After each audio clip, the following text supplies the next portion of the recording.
ओम शांति। आज की तारीख है 8/10/2022। आज के बाबा की मधुर मुरली के मधुर महावाक्य हैं। मीठे बच्चे, तुम्हारी पढ़ाई बुद्धि की है। बुद्धि को शुद्ध करने के लिए प्रवृत्ति में बहुत युक्ति से चलना है। तुम्हारी पढ़ाई बुद्धि की माना आत्मा की है, और आत्मा को शुद्ध करने के लिए भलग्रस्त व्यवहार में रहते हैं। इसमें भी बहुत युक्ति से चलना है। खान पान की परहेज रखनी है। किसी पतित के हाथ का नहीं खाना है। जैसे जितना जब पवित्र आत्मा के हाथ का खाना है, जब किसी पतित के हाथ का खाते हैं तो वैसे वैसे हमारे संस्कार बन जाते हैं। तो कहा जाता है ना, जैसा अन्न वैसा मन। तो सबसे पहले इसीलिए बाबा कहते हैं खान पान की बहुत परहेज रखनी है बच्चों को। प्रश्न है आज की मुरली से, ईश्वर की कारोबार बड़ी वंडरफुल है और गुप्त है कैसे? ईश्वर की ये कारोबार बड़ी वंडरफुल है और गुप्त है कैसे? उत्तर, हर एक के कर्मों का हिसाब किताब चुकतू करवाने की कारोबार बड़ी वंडरफुल और गुप्त है। कोई कितना भी अपने पाप कर्म छिपाने की कोशिश करे, लेकिन छिप नहीं सकता, सजा जरूर भोगनी पड़ेगी। हर एक का खाता ऊपर में रहता है। इसीलिए बाप कहते हैं, बाप का बनने के बाद अगर कोई पाप कर्म होता है तो सच बताने से आधा माफ़ हो जाएगा। कोई भी अगर गलती हो जाती है, बाबा कहें तो बाप का बनने के बाद जब आप बाबा का बन जाते हैं, शिव बाबा का बन जाते हैं, ब्राह्मण आत्मा बन जाते हैं, तो अगर इसके बाद कोई पाप होता है तो बाबा कहें सब बताने से, अगर आप सब बताते हैं तो आधा माफ़ हो जाएगा, सजाएं कम हो जाएंगी। छिपाओ मत। कहा जाता है कख का चोर सो लख का चोर। छिपाने से धारणा हो नहीं सकती। अगर कोई गलती की तो बाबा कहें अगर आपने सच नहीं बताया तो छिपाने से धारणा हो नहीं सकती। ओम शांति। किसकी याद में बैठे हो? बच्चे समझते हैं माता पिता बाप दादा अभी आएंगे, आकर हम बच्चों को अपना वर्षा देंगे। बाबा से हम फिर से 5000 वर्ष पहले मुआफिक स्वर्ग का वर्षा ले रहे हैं। बाबा से हम फिर से 5000 साल पहले की तरह स्वर्ग का वर्षा ले रहे हैं। ये तो हर एक के दिल में होगा ना। बाबा क्या ये तो हर एक के दिल में होगा कि हम बाबा से 5000 साल पहले की तरह वर्षा ले रहे हैं। अभी इस नर्क रूपी भवोर को आग लगने वाली है। तुम्हारी इस दुनिया वालों से कोई ताल्लुक़ नहीं है। बाबा कहें तुम्हारे इस कलयुगी दुनिया से कोई ताल्लुक़ नहीं है। तुम्हारे लिए ज्ञान भी गुप्त है तो वर्षा भी गुप्त है।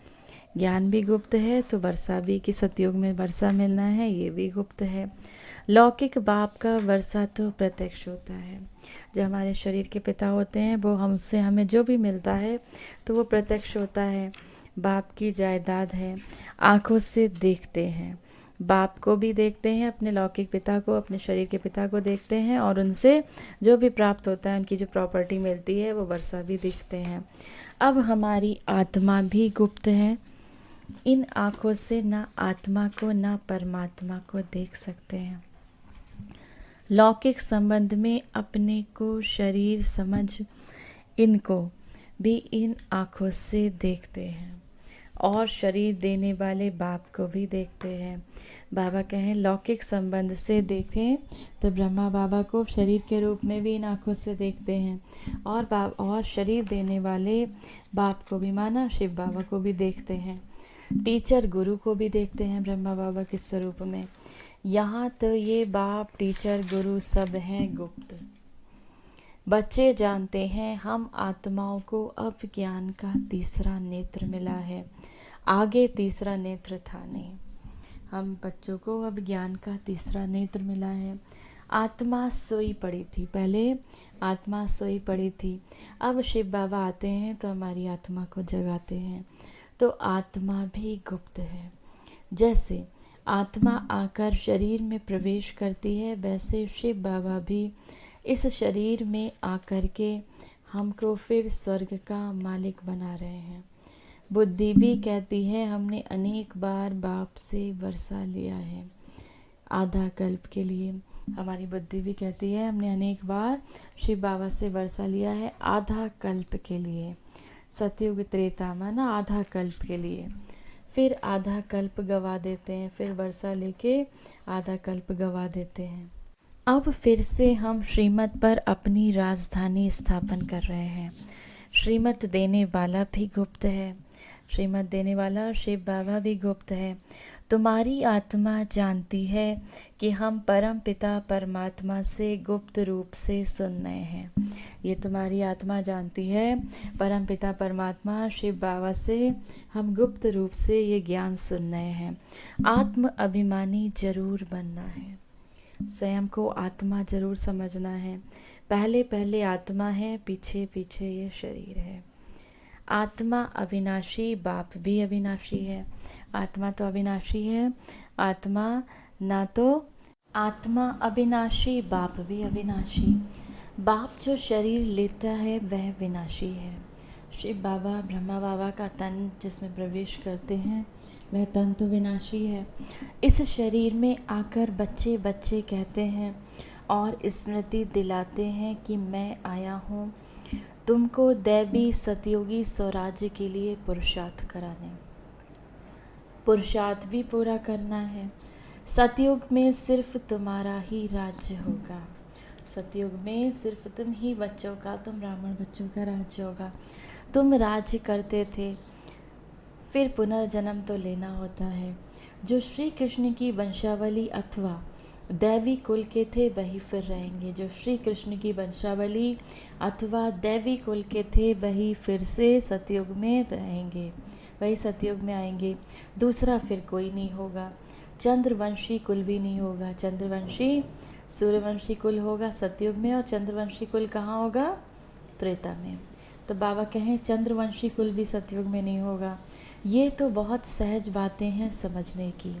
बरोबर सतयुग में कोई धर्म नहीं था, अभी तो ढेर धर्म है। कितने सारे धर्म हैं आपस में, और आपस में लड़ते झगड़ते रहते हैं, अपने धर्म के लिए लड़ते झगड़ते रहते हैं। हमारा धर्म श्रेष्ठ है, वो कहते हैं हमारा धर्म श्रेष्ठ है, इसी के नाम पर लड़ते झगड़ते रहते हैं। अनेक तालियां बजती रहती हैं। सतयुग में धर्म ही एक है तो ताली बजती नहीं। तो तुम बच्चे गुप्त ही अपना राज्य स्थापन कर रहे हो। हर एक कहेंगे हम अपने राज्य में ऊंच पद पाने का पुरुषार्थ कर रहे हैं। तो इतनी बहादुरी भी चाहिए। तुम्हारा नाम ही है शिव शक्तियाँ। हर एक कहेंगे हम अपने राज्य में ऊंचा पद पाने के लिए पुरुषार्थ कर रहे हैं। माना हम अपने सतयुग में ऊंचा पद पाने का पुरुषार्थ कर रहे हैं। तो इतनी बहादुरी भी चाहिए। तुम्हारा नाम ही है शिव शक्तियाँ। शेर पे सवारी कोई होती नहीं, ये तो महिमा दिखाई है, इसीलिए शक्ति को शेर पे बिठाते हैं। तुम कोई शेर पे नहीं बैठते हो, तुम तो माया पर जीत पाने वाली हो। तो शेर की सवारी क्या दिखाते हैं यहाँ पर कि तुम माया रूपी कितने भी बड़े से बड़े असुर हो, माया के कितने भी से बड़े विकार पर तुम जीत पाते हो, माना उस पर बैठते हो। ये पहलवानी दिखाते हो, इसीलिए तुम्हारा नाम शिव शक्ति सेना रखा है। यूँ तो गोप भी हैं, परंतु मेजॉरिटी माताओं की है। अपवित्र प्रवृत्ति मार्ग से पवित्र प्रगति मार्ग में तुम ले जाते हो। अपवित्र प्रवृत्ति मार्ग से पवित्र प्रवृत्ति मार्ग में तुम ले जाते हो। तुम जानते हो सतयुग विष्णुपुरी में हम बहुत सुखी थे। ये तुम जानते हो सतयुग विष्णुपुरी में हम कितने सुखी थे। पवित्रता, सुख, शांति सब कुछ था। यहाँ तो कितना दुख है, इस कलयुग में कितना दुख है। घर में बच्चे कपूत होते हैं तो कितना तंग करते हैं, वहाँ तो सदैव हर्षित रहते हैं। तुम जानते हो बेहद का बाप फिर से बेहद का सुख देने आया है। बाप कहते हैं भल ग्रस्त व्यवहार में रहो, सिर्फ बुद्धि में ये जानते हो, बुद्धि में ये धारणा करो कि ये पढ़ाई बुद्धि की है। बाबा कहते हैं भल तुम ग्रस्त व्यवहार में रहो, लेकिन सिर्फ बुद्धि में ये धारणा करो ये पढ़ाई बुद्धि की है, माना आत्मा की है। घर में रहते श्रीमत पर चलो, खान पान से भी असर लग जाता है, इसीलिए युक्ति से चलना है। हर किसी के हाथ से खान पान खाना या शुद्ध भोजन खाने से भी बाबा कहते हैं असर पड़ जाता है। इसीलिए युक्ति से चलो, हर एक कर्म बंधन अपना है। कोई बांधेली है, कोई बंधन मुक्त है। माना है कोई किसी की शादी हो गई है, उसको बाबा कहते हैं बांधेली है, और कोई बंधन मुक्त है। कोई कुमारियाँ हैं, कोई तो चतुराई से भू भू कर छुट्टी ले लेती हैं। युक्तियाँ तो बहुत समझाई हैं। बोलो बाप का फरमान है, पवित्र बनो, मैं तुमको भक्ति का फल देने आया हूँ। बाबा कहते हैं अपने परिवारजनों से कहो कि बाबा का ये फरमान है, बाबा की श्रीमत है, पवित्र बनो, तो मैं तुम्हें भक्ति का फल देने आया हूँ। तो ज़रूर भगवान की मत पर चलना पड़े, तब ही बिगर सजा खाए हम मुक्ति, जीवन मुक्ति को पाएंगे। तब ही बिना बगैर सजा खाए, जब हम बाबा की श्रीमत मानेंगे, तभी बगैर सजा खाए हम मुक्ति, जीवन मुक्ति को पाएंगे। जन्म जन्मांतर का बोझा सिर पर है। जैसे बाप 1 सेकंड में मुक्ति, जीवन मुक्ति देते हैं, वैसे सजाएं भी 1 सेकंड में मिल जाती हैं, परंतु भोगना बहुत होती है। जैसे बाप 1 सेकंड में मुक्ति, जीवन मुक्ति देते हैं, वैसे सजाएं भी 1 सेकंड में मिल जाती हैं और भोगना बहुत होती है। जैसे काशी कलवट खाते हैं तो वह थोड़े समय में बहुत सजाएं खाते हैं, परंतु हिसाब किताब चुकतू हो जाता है। तुमको तो बगैर सजा खाए हिसाब किताब चुकतू करना है। इसीलिए ऐसा पुरुषार्थ करना चाहिए जो सज़ा ना खानी पड़े। तुमको तो बगैर सज़ा खाए हिसाब किताब चुकतू करना है, इसीलिए ऐसा पुरुषार्थ करना चाहिए जो सज़ा ना खानी पड़े। बाबा को याद करना अच्छा है, बाबा को याद करना अच्छा है, जिससे कि सजाएं नहीं खाना पड़े। विनाश भी सामने खड़ा है, विनाश काले पांडवों की प्रीत बुद्धि। हम सब पांडवों की, हम सब ब्राह्मण बच्चों की विनाश काले प्रीत बुद्धि। तो किससे प्रीत है? हमारी शिव बाबा से। बाप ने सम्मुख आकर प्रीत सिखाई है, बाकी औरों से प्रीत क्या रखेंगे? वह सब खलास हो जाने हैं। एक बाप को याद करने से हड्डी पुरुषार्थ करना है। एक शिव बाबा को याद करने का हड्डी पुरुषार्थ करना है। बाहर से करके मित्र संबंधियों से खुश खैराफत पूछी जाती है, परंतु दिल एक बाप से। बाबा कहते हैं बाहर से अपने सभी मित्र संबंधियों की खुश खैरियत पूछना है, लेकिन दिल में कौन रहे? सिर्फ और सिर्फ एक शिव बाबा। जिस्मानी आशिक माशूक घर में रहते हुए एक दो को याद करते हैं। तुम आशिक बने हो शिव बाबा के, वह तुम्हारे सम्मुख है। तुम आशिक किसके बने हो? शिव बाबा के। मैं आत्मा आशिक हूँ अपने शिव बाबा की। वह तुमको याद करते हैं, तुम उनको याद करो। बाबा कह वह तुम्हारे सम्मुख है, शिव बाबा तुम्हारे सम्मुख हैं, और शिव बाबा तुम बच्चों को याद करते हैं और तुम बच्चे शिव बाबा को याद करो। शिव बाबा इस शरीर में आकर आत्माओं की सगाई स्वयं से कराते हैं। शिव बाबा ब्रह्मा बाबा के तन में आकर आत्माओं की सगाई स्वयं से कराते हैं। इसको कहा जाता है आत्माओं का परम पिता परमात्मा के साथ कल्याणकारी मेला। इसको कहा जाता है आत्माओं का परम पिता परमात्मा के साथ कल्याणकारी मेला। तुम ज्ञान गंगाएं हो, ज्ञान सागर बाप एक है। बाप को याद करने से विकर्म विनाश होंगे। बाप और कोई तकलीफ़ नहीं देते। बाबा को याद करने से विकर्म विनाश होंगे। बाबा और कोई तकलीफ़ नहीं देते, सिर्फ पवित्र रहना है। बाबा का एक ही फरमान है, सबसे बड़ा से बड़ा हम सब ब्राह्मण बच्चों के लिए पवित्र रहना है। बार बार बाबा एक ही फरमान, क्योंकि बिना पवित्र रहे बाबा को याद कर ही नहीं सकते। तो बाबा कहते हैं और कोई बाबा तकलीफ़ नहीं देते, सिर्फ पवित्र रहना है। काम महाशत्रु है, इस पर जीत पाने से तुम श्री कृष्णपुरी के मालिक बनेंगे। जब काम पर जीत पाएंगे, माना पवित्र बनेंगे, तो इस पर जीत पाने से तुम श्री कृष्णपुरी या सतयुग के मालिक बनेंगे। बाप का फरमान है पवित्र बनो तो 21 जन्म की राजाई पाएंगे। बस एक जन्म बाबा ने मांगा है कि बस इस एक जन्म पवित्र रहो तो 21 जन्म की राजाई पाएंगे। पतित बनने से तो बर्तन मांझ कर रहना अच्छा है। बाबा कहते हैं पतित बनने से अच्छा तो बर्तन मांज लो लेकिन पवित्र रहो।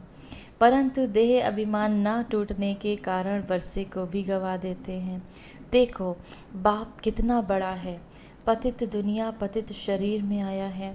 देखो शिव बाबा कितना बड़ा है, ऊंच से ऊंच भगवान है, वो परमात्मा है, वो हम सब का पिता है, फिर भी वो इस पतित दुनिया में पतित शरीर में आया है। शिव बाबा को सोमनाथ के मंदिर में भी पूजते हैं।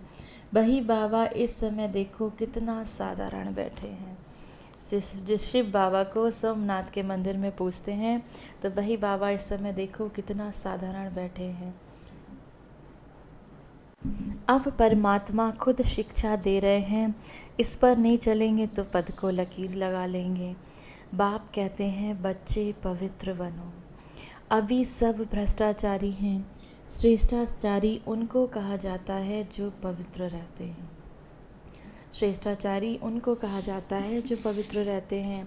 गवर्नमेंट ने सन्यासियों का झुंड बनाया है कि तुम सबको श्रेष्ठाचारी बनाओ, परंतु श्रेष्ठाचारी किसको कहते हैं? जो पवित्र रहते हैं। परंतु श्रेष्ठाचारी तो होते ही सतयुग में हैं, यहाँ कोई हो न सके।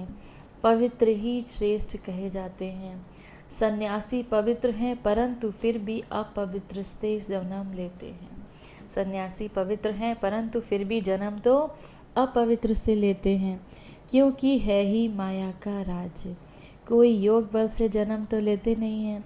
बाप बच्चों को समझाते हैं दिल हमेशा साफ रहनी चाहिए, जरा भी अहंकार ना रहे, बिल्कुल गरीब बन जाना अच्छा है। बाप है ही गरीब निवास, वह गरीबी वाह। बाबा है ही गरीब निवास। बाबा धनवानों का नहीं है, बाबा किसका है?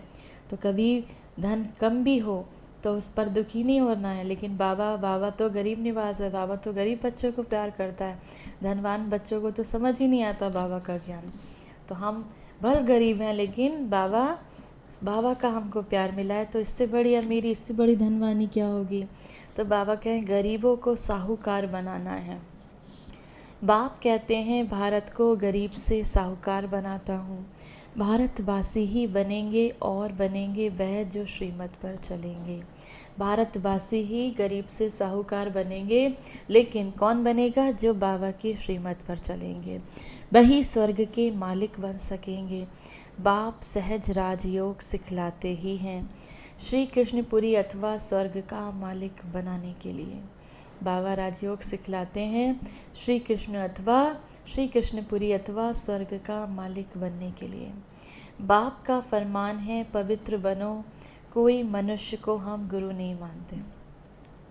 बाबा का फरमान है कि पवित्र बनो और कोई मनुष्य को हम गुरु नहीं मानते। जास्ती खिटपिट होती है किस पर? पवित्रता पे। सबसे ज़्यादा खिटपिट सबसे ज़्यादा किस पर होती है? पवित्रता पे। किसी को मारते भी हैं पवित्र जब रहने के लिए। माताएं कहती हैं कि हम पवित्र रहेंगे, तो इस पर किसी को मारते भी हैं। घर से निकाल देंगे तो वह क्या करेंगी? बाप उनको शरण देते हैं।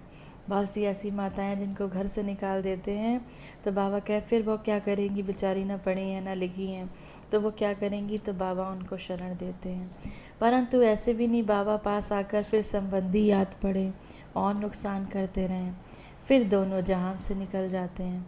बाबा कहते ऐसा भी है कि बाबा से वहाँ से पवित्र रहने का प्रतिज्ञा करी तो मार पड़ी, तो बाबा ने कहा बाबा शरण देते हैं। फिर ऐसा ना हो कि बाबा के पास पहुँच गई और फिर अपने संबंधियों को याद करते रहें, तो बाबा का इससे क्या होगा? दोनों जहां से निकल जाते हैं, माना उधर से भी निकल गए और यहाँ से भी नहीं रहे।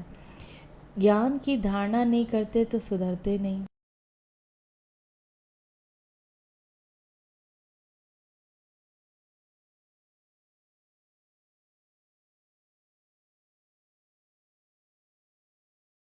पुरानी ही चाल चलते रहते हैं। यहाँ तो कोई भी पाप नहीं करना चाहिए। बाबा के यहाँ तो कोई पाप नहीं करना चाहिए, तुमको तो पुण्य आत्मा बनना है। श्रीमत के आधार पर अपने आप से पूछो ये पाप है या पुण्य है। बाबा समझाते हैं जो भी पाप किए हैं वह बाप को सुनाने से आधा पाप मिट जाएगा। जो भी पाप किए हैं, जो बाबा को सुनाया तो आधा मिट जाएगा। बहुत बच्चे बताते हैं हमने ये किया है, ये गुनाह है, फलाने से पतित बने हैं। बाप तो जानते हैं ना कितने विकर्म किए हैं। समझाते हैं अभी कोई पाप नहीं करो, नहीं तो सजा एकदम 100 गुनी हो जाएगी। फिर धर्मराजपुरी में साक्षात्कार कराएंगे। तुम ऐसे ऐसे पाप करके छिपाते थे, छिप तो नहीं सकता। बाबा क्या छिप नहीं सकता। फिर धर्मराजपुरी में बाबा साक्षात्कार कराएंगे, तुमने ये पाप किए, भल नहीं देखते हैं, वह बाप तो अच्छी रीति जानते हैं। धर्मराज के पास सारा खाता रहता है। ईश्वरीय कारोबार बड़ी वंडरफुल और गुप्त है। कहते हैं ना, जरूर पाप किया है तब दूसरे जन्म में छीछी घर में जन्म मिला है, तो जरूर जमा होता है। ऊपर में खाता तो है ना, अभी वह खाता यहाँ है। इसीलिए बाप समझाते रहते हैं, अब कोई पाप नहीं करना। कख का चोर सो लख का चोर कहा जाता है। समझना चाहिए कि हम बहुत बड़ा पाप करते हैं, फिर पदभ्रष्ट हो जाएंगे। धारणा नहीं होती तो ईश्वरीय सर्विस नहीं कर सकते। औरों का भी कल्याण करना है। जब स्वयं धारणा नहीं होती बाबा के ज्ञान की, तो दूसरों की तो माना ईश्वरीय सर्विस भी नहीं कर सकते, दूसरों को ज्ञान भी नहीं सुना सकते। ऐसे समय बर्बाद करेंगे, पाप करते रहेंगे तो पद एकदम कम हो पड़ेगा। कहाँ पर? सतयुग में।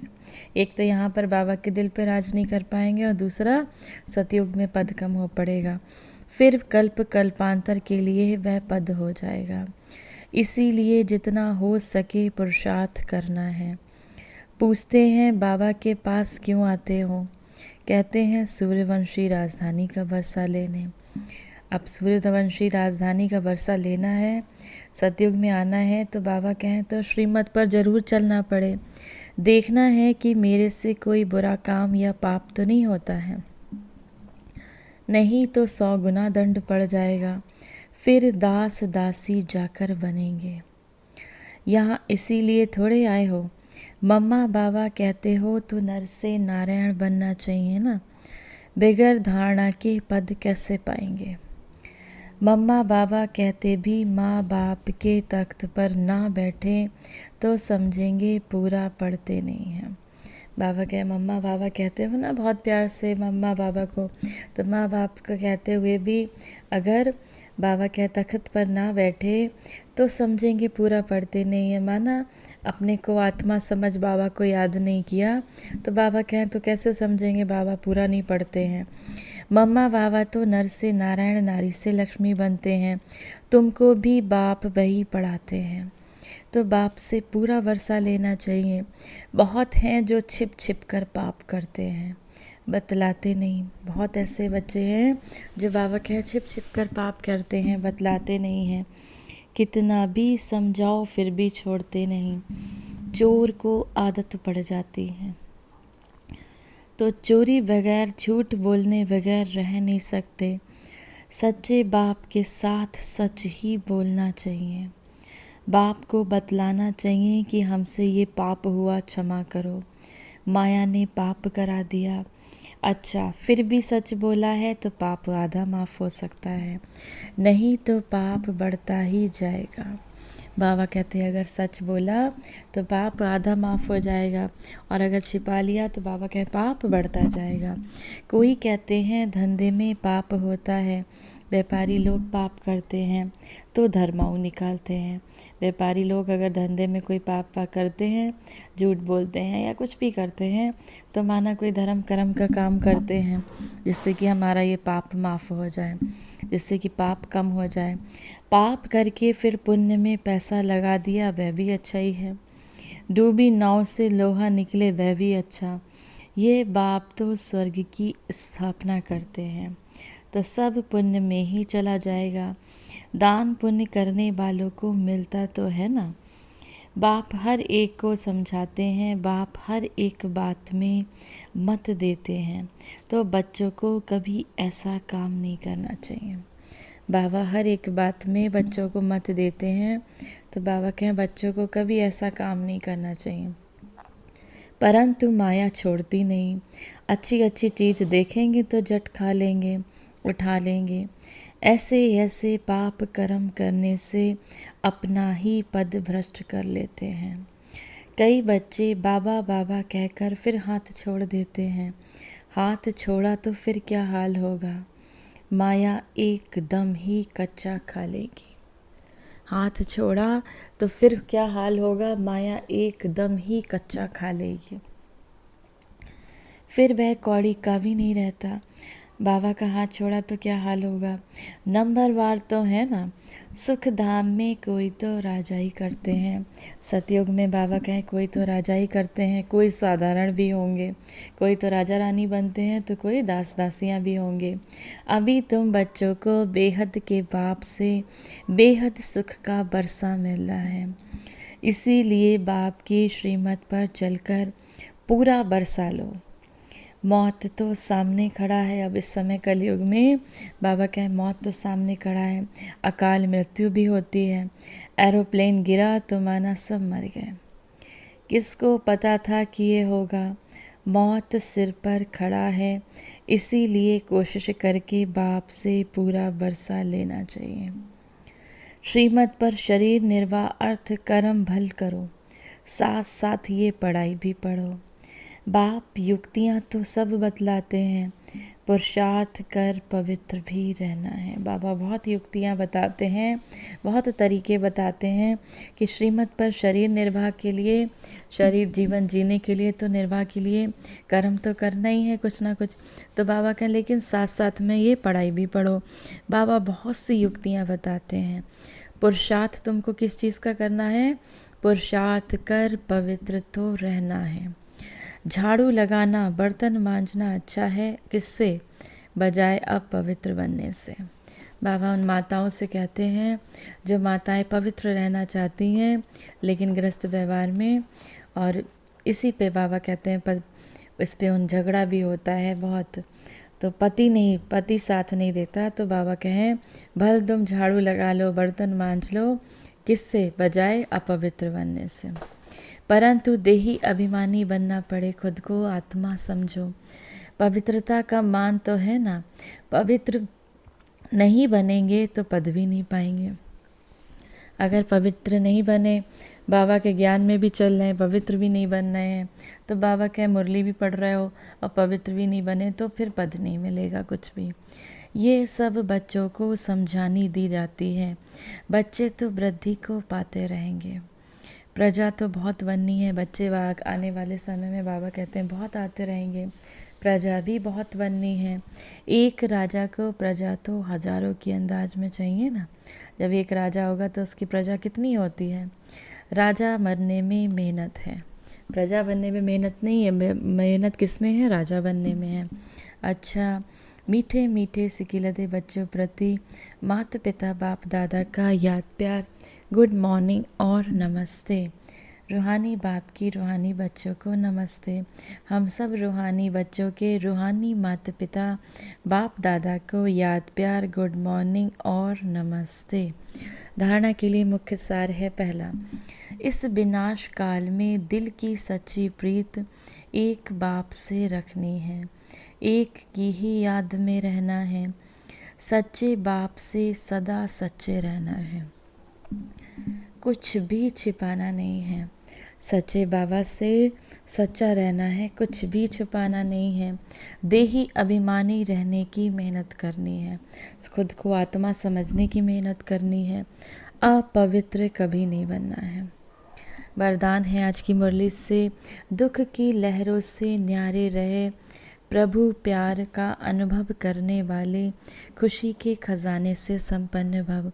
संगम युग के समय दुख की लहरों की कई बातें सामने आएंगी, लेकिन अपने अंदर वो दुख की लहर दुखी ना करें। जैसे गर्मी के मौसम में गर्मी होगी, लेकिन स्वयं को बचाना अपने ऊपर है। तो दुख की बातें सुनते हुए भी दिल पर उसका प्रभाव ना पड़े। जब ऐसे दुख की लहरों से न्यारे बने, तब प्रभु का प्यारा बनेंगे। जो ऐसे न्यारे और परमात्म प्यारे हैं, वही खुशियों के खजाने से संपन्न रहते हैं। स्लोगन है आज की मुरली से, त्रिकालदर्शी बा त्रिनेत्री वह है जो माया के बहु रूपों को सहज ही पहचान ले। त्रिकालदर्शी व त्रिनेत्री वह है जो माया के बहुत बहुत रूप से माया सामने आती है।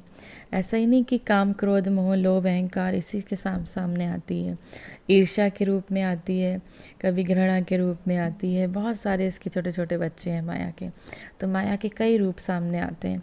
तो बाबा के माया के सारे रूप को पहचानने वाले ही त्रिकालदर्शी और त्रिनेत्री हैं। ओम शांति।